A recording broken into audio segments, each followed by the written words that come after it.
Al filo de la intriga.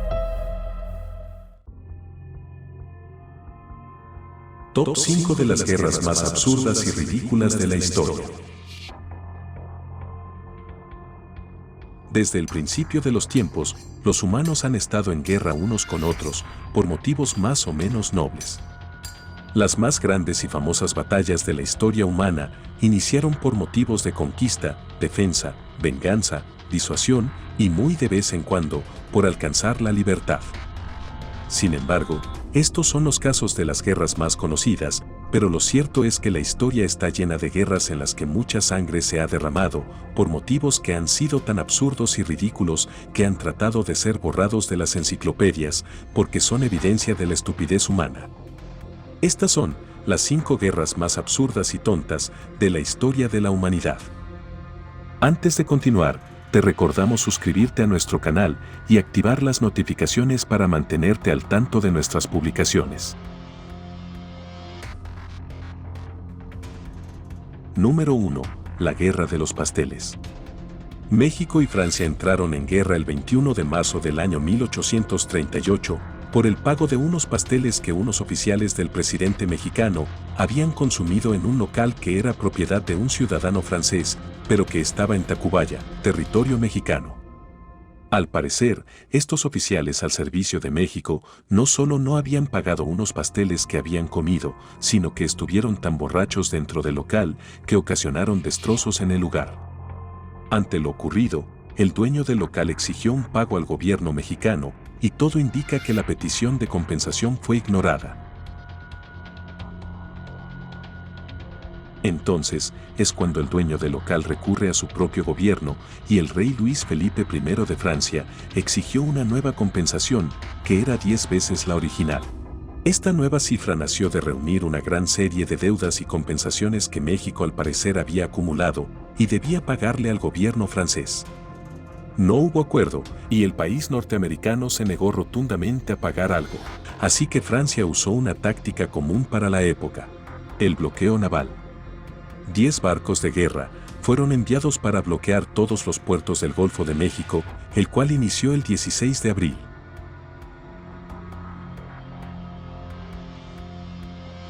Ocho meses pasaron, y las tensiones se avivaron hasta que finalmente estalló la guerra.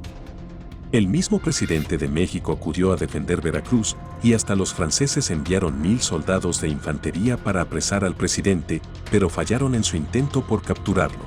Entonces, inician los cañonazos desde los buques y Veracruz es bombardeada. La guerra no parecía tener un próximo fin, y el bloqueo estaba afectando el comercio entre México e Inglaterra. Los ingleses no estaban dispuestos a verse perjudicados por un conflicto tan estúpido, por lo que también intervinieron. Inglaterra envió una flota de guerra y presionaron para que hubiese un acuerdo entre México y Francia que diera por terminado el conflicto. Al final, México pagó la exorbitante nueva cifra que Francia había impuesto.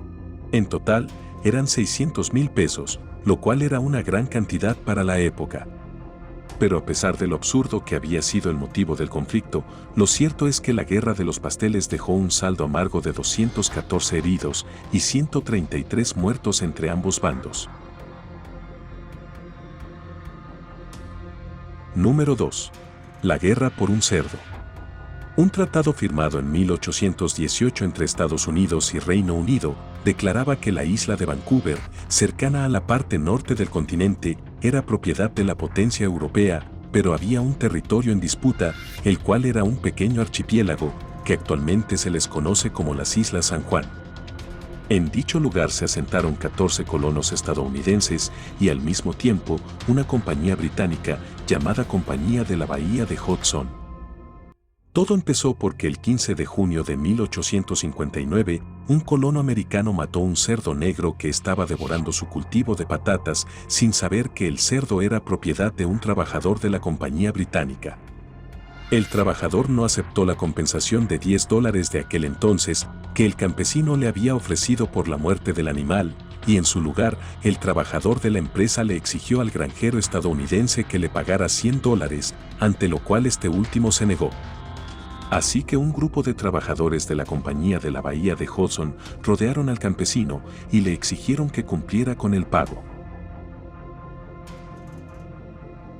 El campesino pidió ayuda a su nación, y desde el continente enviaron un capitán que tenía 64 soldados al mando.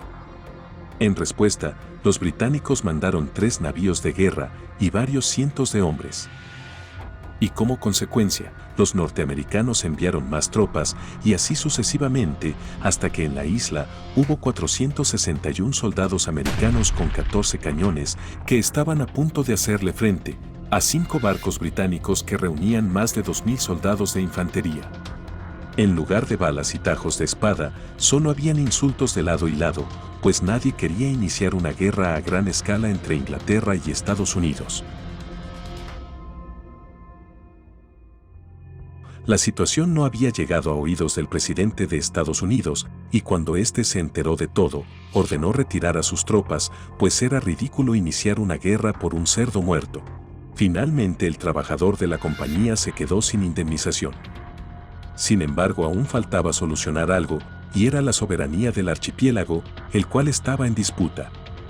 En 1872, ambas naciones pidieron al emperador alemán Guillermo I que arbitrara y decidiera el destino del territorio en discordia, y al final, este se lo cedió a Estados Unidos. Número 3. La Guerra de la Media Hora. El 25 de agosto de 1896 falleció el sultán de Zanzíbar, llamado Hamad bin Tuwaini, el cual era muy aliado de los ingleses. Estos a su vez apoyaban al que iba a ser el legítimo sucesor, pero antes de que este candidato llegara al trono, alguien más se había autoproclamado sultán. Este era Khalid bin Bargas, primo del difunto sultán y un aliado de los alemanes. Khalid había tratado de subir al trono 3 años atrás, cuando había pasado algo similar en la sucesión pasada del trono, pero los ingleses habían evitado esta usurpación. Se sospecha incluso que el mismo Khalid había envenenado a su primo, pues confiaba en que ahora estaba más preparado para hacerle frente a los ingleses en su segundo intento por subir al trono. Reunió a 2.800 voluntarios recién reclutados de la población civil y se preparó para enfrentarse a los ingleses, los cuales le habían dado un ultimátum para que abandonara el palacio de gobierno. Obviamente Khalid no aceptó y por ello preparó barricadas, cañones y otras defensas para pelear por el trono. Según las leyes diplomáticas de Zanzíbar, los ingleses debían aprobar al nuevo sultán, y como no aprobaban a Khalid como gobernante, principalmente por ser aliado alemán, decidieron atacar. El 27 de agosto, a las 9:02 am, iniciaron la ofensiva y rápidamente acabaron con las ridículamente mal preparadas defensas de Khalid, el cual terminó huyendo al consulado alemán, donde se le dio asilo político. 500 defensores murieron en una guerra que acabó a las 9:38 am. Es decir, la guerra duró solo 36 minutos. Número 4. La guerra que duró 335 años. A mediados del siglo XVII, Inglaterra estaba en medio de una nueva guerra civil que enfrentaba a quienes apoyaban el poder de la corona contra los que exigían un parlamento democrático. Es entonces cuando Países Bajos, en 1651, declararon la guerra al bando realista, pues probablemente ganarían los parlamentarios, y al final esto ocurrió. Sin embargo, la mayoría de las tropas realistas se habían exiliado a unas islas que se encontraban en el extremo occidental del Canal de la Mancha. Estas eran las Islas Orlingas. El problema recae en que Países Bajos no le declaró formalmente la guerra a los realistas, sino a las islas mismas, pues estaban casi totalmente ocupadas por sus enemigos. Los realistas se rindieron y no hubo un solo disparo en dichas islas, pero un descuido tan ridículo hizo que tanto las islas como Países Bajos continuaran en guerra por 335 años más, hasta 1986. Y es que no habían declarado la paz, es decir, el final de la guerra. No fue sino cuando el presidente del Consejo de las Islas, luego de revisar unos documentos históricos, se enteró del descuido y recordó a los holandeses que estos seguían técnicamente en guerra. Nadie tenía interés en retomar una guerra ya olvidada, así que como un mero acto diplomático y administrativo, se declaró finalmente la paz. Número 5. Guerra por un perro.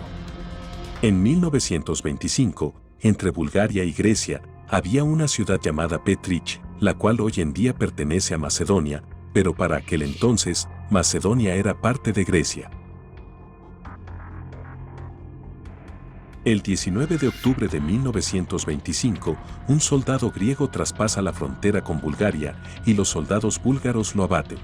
Resulta que el pobre soldado griego estaba buscando a su perro, el cual se había extraviado tras la frontera con Bulgaria, y por supuesto, el Khan no entendía que existían las fronteras. Los griegos no aceptaron ni las disculpas ni el ofrecimiento búlgaro de crear una comisión de investigación del incidente. Grecia quería una disculpa oficial y formal, sumado a una indemnización de 2 millones de marcos franceses para la familia del soldado, y que se llevara a juicio a los responsables de la muerte del militar griego. Todo esto debía cumplirse en un plazo de 48 horas, pero los búlgaros no cumplieron con el plazo. Entonces, el 22 de octubre, Grecia trató de ocupar la ciudad de Petrich, la cual nunca alcanzaron, gracias a la fiera resistencia de guardias y voluntarios. 50 muertos hubo en aquellos días hasta que la Sociedad de Naciones intervino a petición de Bulgaria. Siendo la antecesora de la ONU, la Sociedad de Naciones logró que el día 29 de octubre cesaran todas las hostilidades y Grecia fue condenada como la agresora, teniendo que pagar a Bulgaria una indemnización de para aquel entonces 45.000 libras esterlinas, lo que para ese entonces era una cantidad de dinero considerable. A pesar de que estas 5 absurdas guerras demuestran lo fácil que es iniciar un conflicto mortal, no por ello significa que no haya habido muchas más. Y es que la historia humana está llena de ellas, solo hay que buscarlas y sacarlas a la luz. Si te gustó este video, dale me gusta y compártelo con todos tus amigos. Si eres nuevo en nuestro canal, no olvides suscribirte y activar las notificaciones para seguir disfrutando de nuestras novedades. Recuerda, la historia es un incesante volver a empezar.